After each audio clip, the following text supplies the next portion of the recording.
Lorsque nous observons l'univers, nous avons l'impression de le cartographier avec précision. Des millions de galaxies cataloguées, des cartes en 3 dimensions, des modèles cosmologiques d'une grande finesse. Et pourtant, il existe une région entière du ciel que nous n'avons longtemps pas pu voir. Pas parce qu'elle était vide, pas parce qu'il n'y avait rien à observer, mais parce que notre propre galaxie nous bloquait la vue. Cette région porte un nom ancien, presque ironique, la zone d'évitement, un endroit du ciel que les astronomes ont appris à contourner. Non par choix, mais par contrainte. Aujourd'hui, nous allons explorer cette zone invisible, comprendre pourquoi elle existe, ce qu'elle cache réellement, et pourquoi ce que nous ne voyons pas peut influencer le mouvement de notre galaxie entière. Car dans l'univers, ne pas voir quelque chose ne signifie pas que cela n'existe pas. La zone d'évitement n'est pas une invention moderne. Le terme apparaît dès 1878, lorsque l'astronome Richard Proctor analyse les premières cartes de la distribution des nébuleuses, que nous appelons aujourd'hui galaxies. En traçant leur répartition dans le ciel, il remarque quelque chose d'étrange. Une bande entière, où le nombre de galaxies chute brutalement. Cette bande suit exactement le plan de la Voie lactée. À l'époque, les astronomes ne comprennent pas encore la véritable nature des galaxies. Mais l'anomalie est claire. Là où notre galaxie est la plus dense, l'univers extérieur semble disparaître. Ce n'est pas un hasard. La Voie lactée est un disque épais, composé de centaines de milliards d'étoiles, de vastes nuages de gaz et surtout d'énormes quantités de poussière interstellaire. Cette poussière ne bloque pas la lumière de façon subtile. Elle l'absorbe, elle la diffuse, elle la déforme. Lorsque l'on observe dans le plan galactique, avec des télescopes optiques, on ne voit presque rien au-delà. Quelques étoiles proches, brillantes, désordonnées. Mais l'univers lointain est littéralement effacé. Pendant des décennies, pointer un télescope vers cette région était considéré comme inutile. Les données étaient confuses, les images saturées, les galaxies d'arrière-plan invisibles. Ainsi, la zone d'évitement est devenue un angle mort pratique, non pas parce que les astronomes le voulaient, mais parce que la technologie ne permettait pas de faire autrement. Mais ce qui semblait être un simple problème d'observation s'est révélé être un problème bien plus profond. Car en cosmologie, ce que l'on ne voit pas peut fausser toute notre compréhension du mouvement de l'univers. Nous essayons de comprendre comment les galaxies se déplacent, quelle structure exerce une attraction gravitationnelle, pourquoi notre groupe local se déplace dans une direction précise. Et pour cela, il faut voir toutes les grandes masses. Si une structure massive se cache derrière la zone d'évitement, nos calculs deviennent incomplets. C'est comme essayer de comprendre la circulation d'une ville, tout en ignorant un quartier entier. La zone d'évitement n'est donc pas seulement un problème de visibilité, c'est un problème de compréhension cosmique. Et pendant longtemps, nous avons navigué dans l'univers avec cette zone floue, sans savoir ce qu'elle cachait réellement. Mais cela allait changer, car à mesure que la technologie évoluait, les astronomes ont commencé à développer de nouvelles façons de voir à travers le disque galactique, des méthodes capables de percer la poussière, de contourner les limites de la lumière visible et de révéler ce qui se trouvait derrière ce rideau cosmique. C'est là que commence la véritable enquête. Pendant très longtemps, la zone d'évitement a été considérée comme une fatalité. La poussière interstellaire absorbait la lumière visible, et il n'existait aucun moyen direct de contourner cet obstacle. Mais la poussière n'est pas opaque à toutes les formes de lumière, et c'est cette réalité physique simple qui a progressivement changé la situation. La poussière bloque surtout les longueurs d'onde courtes, celles que nos yeux perçoivent, et que les premiers télescopes utilisaient. Mais à mesure que la longueur d'onde augmente, l'effet de la poussière diminue. C'est ainsi que les astronomes ont commencé à observer le ciel dans l'infrarouge. Dans l'infrarouge, la Voie lactée devient presque transparente. Les étoiles proches restent visibles, mais surtout, les galaxies lointaines commencent à apparaître à travers le voile galactique. Ces observations ont été révolutionnaires. Là où l'optique voyait le vide, l'infrarouge révélait des structures cohérentes. Mais l'infrarouge n'était qu'une première étape. Les astronomes ont ensuite utilisé les ondes radio, et en particulier l'émission de l'hydrogène neutre, à une longueur d'onde de 21 cm. Cette émission traverse la poussière, sans presque aucune atténuation. Grâce à elle, il est devenu possible de cartographier les galaxies riches en gaz, cachées derrière la Voie lactée. Ce fut un tournant. Des catalogues entiers de galaxies jusque-là invisibles ont commencé à émerger, mais un problème persistait. Les régions les plus denses du disque galactique restaient difficiles à analyser. Même avec ces nouvelles techniques, les données étaient fragmentaires. Il fallait donc une approche encore plus globale. C'est là qu'intervient la combinaison de plusieurs méthodes. Les astronomes ont commencé à superposer les données optiques, infrarouges et radio. Ils ont utilisé des relevés du ciel entier, des algorithmes statistiques avancés et des modèles de correction pour estimer ce qui se trouvait derrière les zones les plus obscurcies. Ce travail n'a pas révélé une structure unique immédiatement. Il a révélé quelque chose de plus subtil. La zone d'évitement n'était pas vide, elle était structurée. Des amas, des filaments, des concentrations de galaxies, alignées avec les grandes structures, déjà connues ailleurs dans l'univers. Autrement dit, la toile cosmique ne s'arrêtait pas au plan de la Voie lactée. Elle le traversait, mais pour comprendre l'importance réelle de ce qui se cachait derrière ce rideau, il fallait répondre à une question cruciale. Ces structures invisibles étaient-elles suffisamment massives pour influencer le mouvement de notre propre galaxie? Car voir des galaxies est une chose, comprendre leur poids gravitationnel en est une autre, et c'est précisément là que la zone d'évitement est devenue un problème cosmologique majeur. À ce stade, la zone d'évitement cesse d'être un simple problème d'observation. Elle devient un problème dynamique, car en cosmologie, voir les galaxies n'est qu'une partie de l'équation. Ce qui compte réellement, c'est leur masse, et plus précisément, la façon dont cette masse déforme l'espace et influence le mouvement des autres galaxies. Depuis plusieurs décennies, les astronomes savent que la Voie lactée ne se déplace pas au hasard. Notre galaxie, ainsi que tout le groupe local, se déplace à grande vitesse par rapport au fond diffus cosmologique. Cette vitesse est mesurable, elle est réelle, et elle exige une explication gravitationnelle. En observant les grandes structures visibles, les scientifiques ont identifié plusieurs régions massives, capables d'exercer une attraction significative. Des superamas, des concentrations de galaxies, des filaments de matière. Mais malgré ces identifications, un problème persistait. Les masses visibles n'expliquaient pas entièrement la direction et l'intensité du mouvement observé. Il manquait quelque chose, et ce manque correspondait précisément à la direction de la zone d'évitement. Autrement dit, nous essayons de comprendre la dynamique de notre environnement cosmique, tout en ignorant une portion entière du ciel. C'est comme tenter de comprendre les courants océaniques sans pouvoir observer un quart de l'océan. Les calculs deviennent biaisés, les modèles deviennent incomplets. Les astronomes ont alors réalisé que si une structure massive se cachait derrière le disque de la Voie lactée, elle pourrait fausser toutes les estimations de flux gravitationnel. Une telle structure agirait comme une force invisible, tirant notre galaxie dans une direction que nous ne pouvions pas clairement identifier.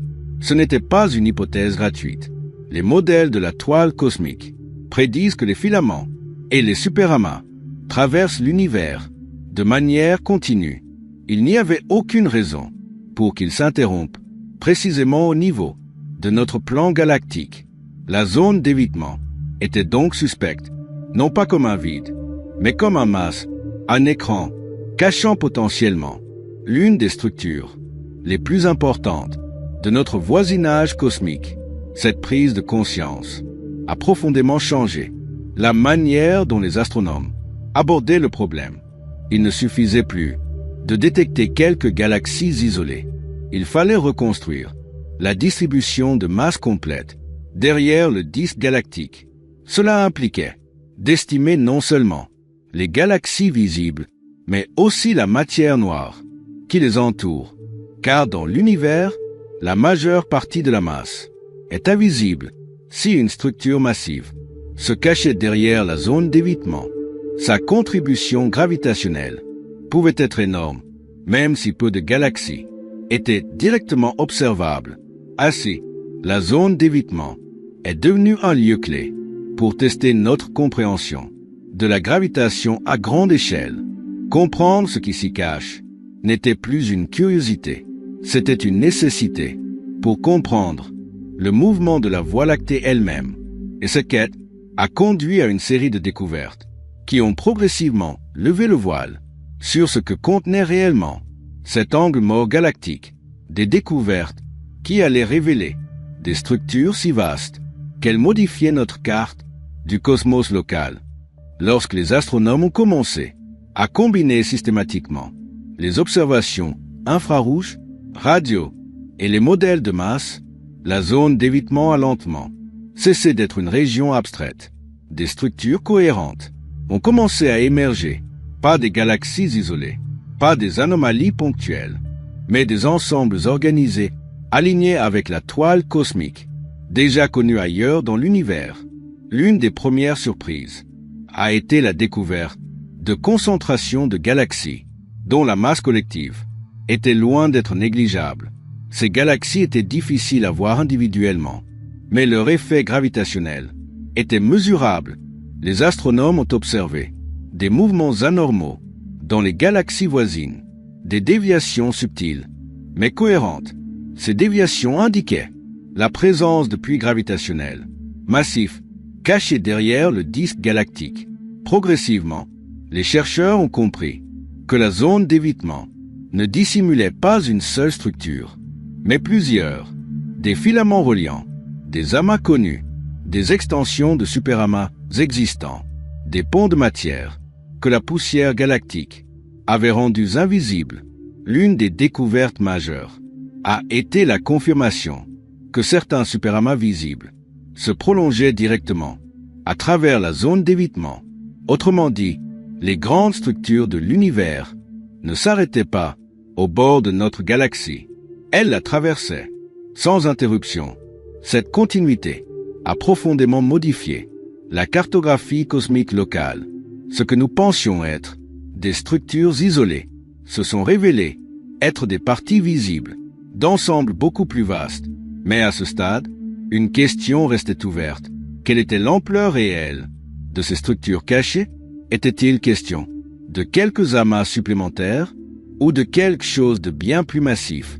Pour répondre à cela, les astronomes ont dû se concentrer sur des régions spécifiques où les indices gravitationnels étaient particulièrement forts. C'est ainsi qu'une structure cachée a commencé à se distinguer par son influence disproportionnée.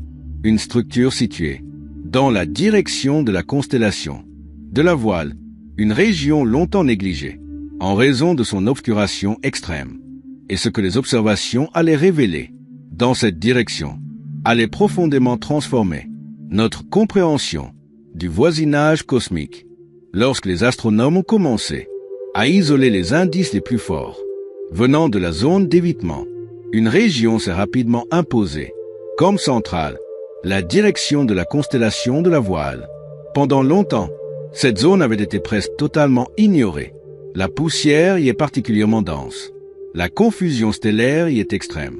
Les observations optiques y sont presque inutiles. Et pourtant, c'est précisément là que les anomalies gravitationnelles étaient les plus marquées. Les galaxies situées autour présentaient des vitesses qui ne pouvaient pas être expliquées par les structures visibles seules. Il fallait donc admettre qu'une masse considérable était dissimulée derrière le disque galactique grâce aux relevés infrarouges profonds et aux observations radio de l'hydrogène. Les astronomes ont commencé à reconstituer cette région, galaxie par galaxie. Ce travail a révélé l'existence d'une structure colossale, le superamas de Vela, un ensemble de milliers de galaxies s'étendant sur des centaines de millions d'années-lumière. Sa masse totale est estimée à plusieurs dizaines de millions de milliards de masses solaires. À cette échelle, Le superamas de Vela n'est pas un détail local. C'est une force dominante dans la dynamique de notre voisinage cosmique. Il exerce une attraction gravitationnelle suffisante pour influencer le mouvement de la Voie lactée elle-même. Cela explique pourquoi, pendant des décennies, les calculs du flux gravitationnel local étaient incomplets. Une partie essentielle de la masse était tout simplement cachée. Le superamas de Vela agit comme un nœud dans la toile cosmique. Il relie plusieurs filaments. Il canalise la matière. Il concentre l'influence gravitationnelle sur des échelles immenses. Mais ce qui rend cette découverte particulièrement importante, c'est qu'elle n'a pas été faite par une seule observation spectaculaire. Elle est le résultat d'une accumulation lente de données, d'analyses croisées et de modèles dynamiques affinés. Cela illustre parfaitement comment la cosmologie progresse, non pas par des révélations soudaines, mais par la réduction progressive des angles morts. Cependant, le superamas de Vela n'est pas la seule structure cachée, mise au jour derrière la zone d'évitement. À mesure que les observations se sont étendues, une autre structure, encore plus vaste, a commencé à émerger. Une structure qui s'étend bien au-delà d'un simple superamas, une muraille cosmique, dont l'ampleur défie nos intuitions habituelles.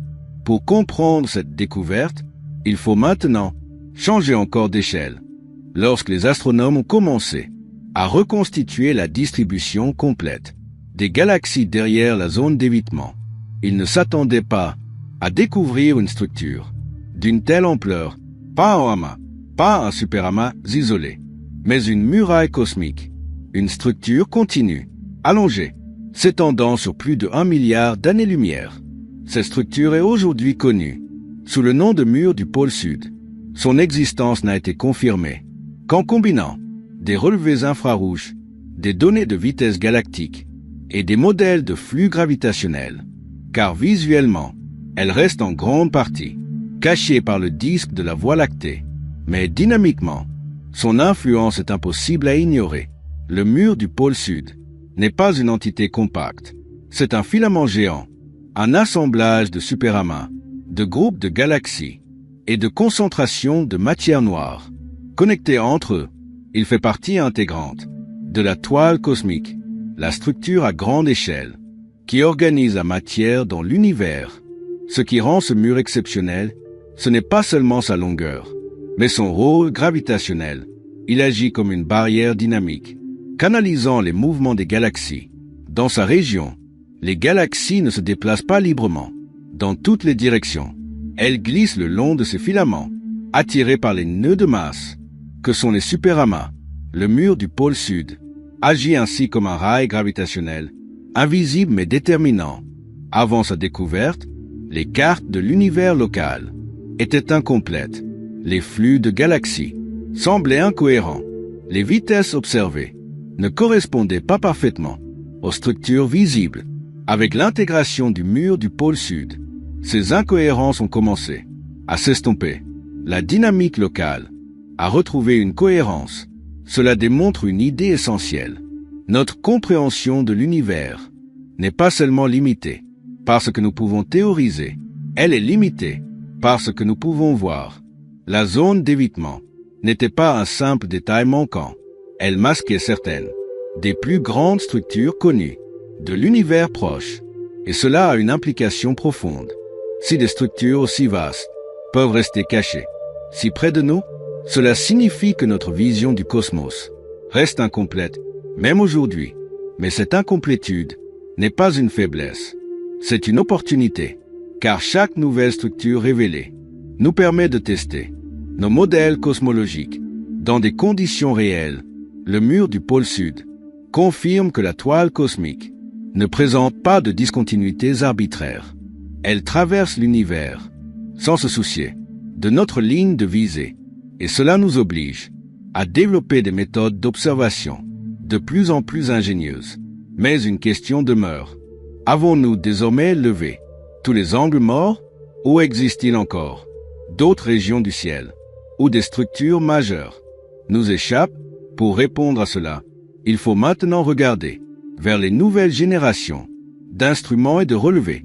La découverte du superamas de Vela et du mur du pôle sud n'a pas marqué la fin de l'exploration de la zone d'évitement. Elle a marqué un changement de méthode. Les astronomes ont compris que le problème n'était pas seulement où regarder, mais comment regarder. Pendant longtemps, l'astronomie a été dominée par une vision optique du ciel, héritée de l'observation humaine directe. Aujourd'hui, cette approche est dépassée. L'univers moderne se révèle grâce à une astronomie multilongueur d'onde. Chaque bande du spectre électromagnétique permet de percer une couche différente. De l'obscuration galactique, l'infrarouge profond permet de voir à travers la poussière froide. Les ondes radio révèlent le gaz neutre, là où les étoiles sont invisibles. Les rayons X mettent en évidence les régions de gaz chaud dans les amas de galaxies. Mais au-delà du spectre électromagnétique, une autre révolution est en cours. Les relevés cinématiques, plutôt que de chercher à voir directement toutes les galaxies, les astronomes mesurent leurs mouvements, les vitesses radiales, les déviations par rapport à l'expansion cosmique, les flux de matière à grande échelle. Ces mouvements trahissent la présence de masse, même lorsqu'elle est invisible. C'est ainsi que l'on peut cartographier des structures entières, sans les voir directement. La gravitation devient un outil d'imagerie. Les simulations numériques jouent également un rôle clé. Elles permettent de tester différents scénarios de distribution de masse et de comparer les résultats aux observations réelles. Lorsque les modèles et les données convergent, les structures cachées cessent d'être hypothétiques. Elles deviennent nécessaires. Les futures générations d'instruments vont encore accentuer cette capacité. Des relevés du ciel entier, avec une sensibilité accrue et une résolution sans précédent, permettront de réduire les zones réellement inaccessibles à presque zéro. La zone d'évitement ne disparaîtra pas complètement. La Voie lactée restera toujours un obstacle local, mais son impact scientifique continuera de diminuer. Chaque nouvelle carte, chaque nouvelle méthode réduit un peu plus l'ombre qu'elle projette sur notre compréhension du cosmos. Ce processus révèle une vérité importante. Les angles morts de l'univers ne sont pas fixes. Ils dépendent de notre technologie, de nos méthodes et de notre capacité à interpréter des données indirectes. Mais il reste une dimension que même les meilleurs instruments ne peuvent éliminer totalement, la dimension conceptuelle. Car même lorsque les structures sont révélées, il faut encore comprendre ce qu'elles signifient pour notre vision globale de l'univers. C'est précisément là que la zone d'évitement devient plus qu'un problème technique. Elle devient une leçon sur la manière dont la science progresse. Même avec des instruments de plus en plus puissants, la zone d'évitement nous rappelle une vérité fondamentale. Il existe des limites structurelles à ce que nous pouvons observer directement. Ces limites ne sont pas dues à un manque d'ingéniosité humaine, mais à notre position dans l'univers. Nous observons le cosmos depuis l'intérieur d'une galaxie massive, immergée dans un disque dense de gaz, de poussière et d'étoiles. Cette situation impose un point de vue biaisé. La Voie lactée n'est pas une plateforme d'observation idéale. Elle est un obstacle actif. Même avec l'infrarouge, même avec la radio, certaines régions du ciel restent difficiles à interpréter. La confusion stellaire dans le plan galactique crée un bruit de fond permanent. Les sources se superposent. Les distances deviennent ambiguës. Les signaux faibles sont noyés. Cela signifie que, même à l'ère de l'astronomie moderne, nous ne disposons jamais d'une carte parfaitement complète de l'univers, et cette incomplétude n'est pas temporaire. Elle est intrinsèque. La zone d'évitement est donc un rappel précieux. Elle nous montre que la science ne progresse pas vers une vision totale, mais vers une vision de plus en plus cohérente. Nous ne voyons pas tout, mais nous comprenons mieux. Ce que nous ne voyons pas, c'est une distinction essentielle. Dans le cas de la zone d'évitement, les astronomes ont appris à compenser l'invisibilité par des méthodes indirectes. Ils utilisent la gravitation comme un langage universel. Ils mesurent les vitesses, les flux, les déformations de trajectoire. Ils reconstruisent des structures à partir de leurs effets et non de leur apparence. Cette approche est profondément scientifique. Elle accepte l'absence d'informations directes, sans renoncer à la compréhension. Elle montre que le savoir ne dépend pas uniquement de ce qui est visible, il dépend de la capacité à relier des indices dispersés dans un cadre théorique cohérent.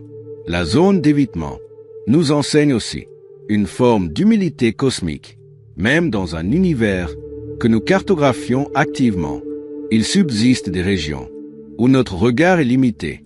Cela ne signifie pas que ces régions sont exceptionnelles. Cela signifie simplement que notre position n'est pas neutre. Nous ne sommes pas des observateurs extérieurs à l'univers. Nous en faisons partie. Et cette intégration impose des contraintes que même la technologie ne peut abolir entièrement. Mais loin d'être un frein, ces contraintes enrichissent la science. Elles forcent des approches plus créatives, des modèles plus robustes, des méthodes d'analyse plus profondes.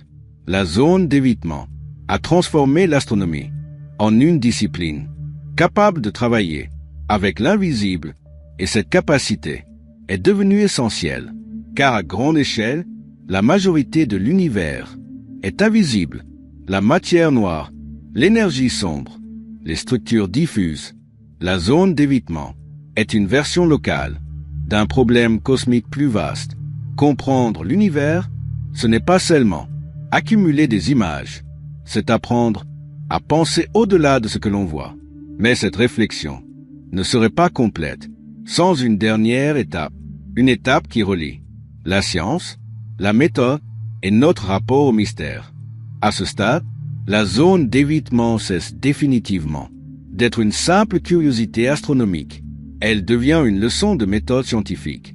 Dans notre intuition humaine, le visible domine toujours le réel. Nous faisons confiance à ce que nous pouvons observer directement, mesurer avec nos yeux ou représenter clairement. Mais l'univers ne fonctionne pas ainsi. À grande échelle, le visible n'est qu'une fine couche, posée sur une réalité beaucoup plus vaste. La zone d'évitement nous l'a montré, de manière presque pédagogique. Pendant des décennies, les cartes du ciel semblaient complètes. Les grandes structures visibles étaient soigneusement cataloguées, les superamas identifiés, les flux galactiques modélisés. Et pourtant, une part essentielle de la masse locale était absente des cartes, non pas parce qu'elle n'existait pas, mais parce qu'elle était masquée. Ce décalage entre visibilité et importance est fondamental en cosmologie. La matière lumineuse, celle que nous voyons sous forme d'étoiles, ne représente qu'une fraction mineure de la masse totale de l'univers.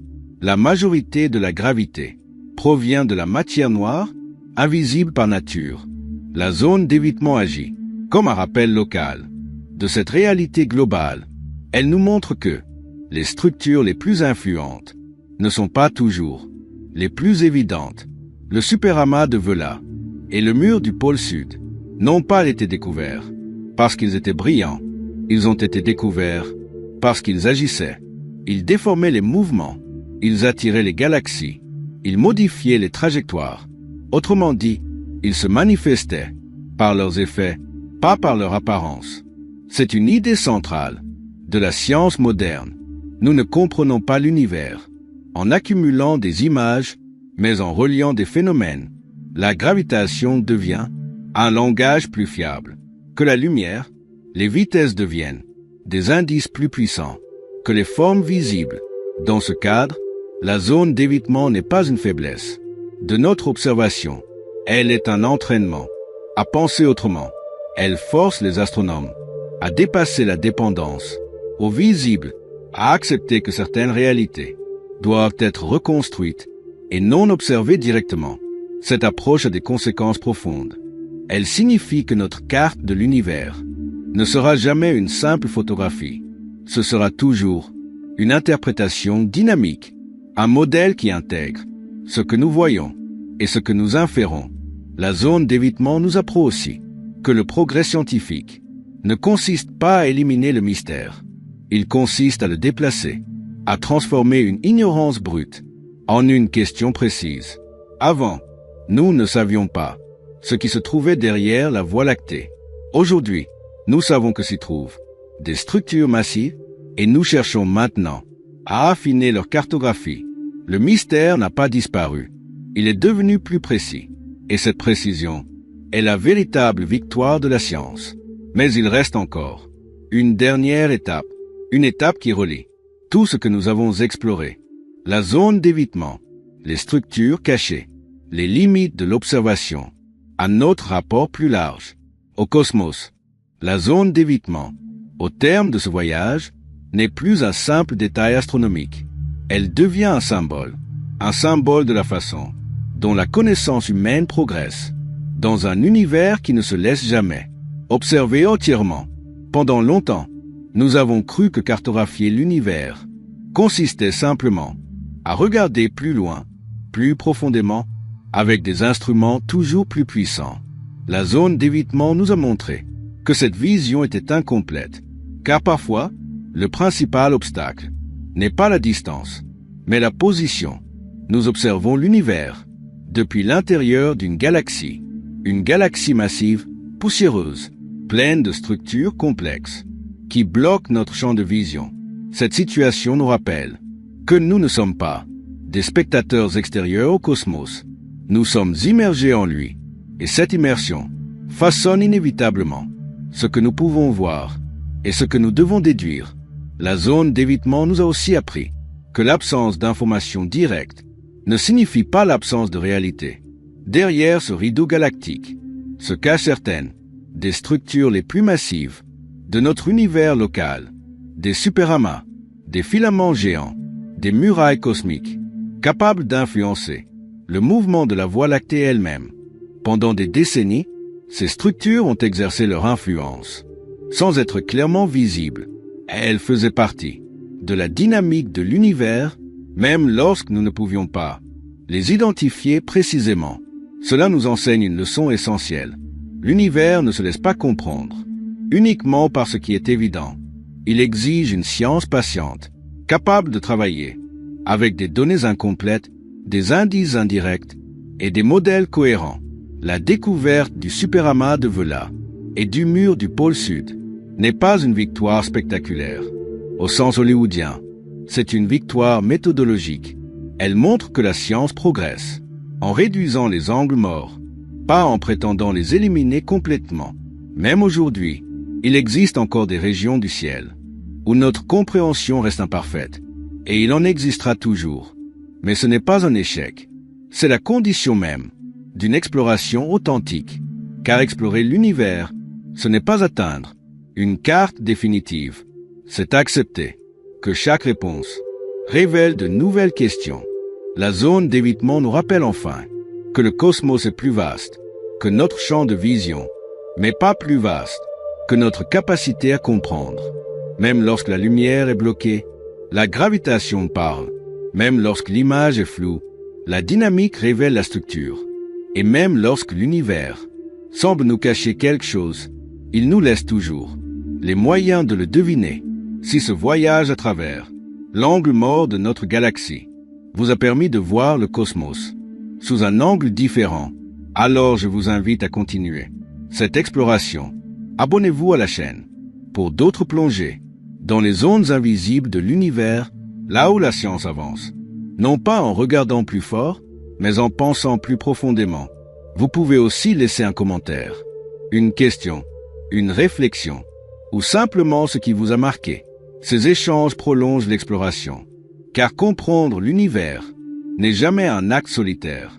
C'est un dialogue continu entre ce que nous voyons, ce que nous ne voyons pas, et ce que nous apprenons à comprendre entre les deux. Merci d'avoir pris ce temps. Et souvenez-vous, dans l'univers, les angles morts ne sont pas des vides, ce sont des invitations à regarder autrement.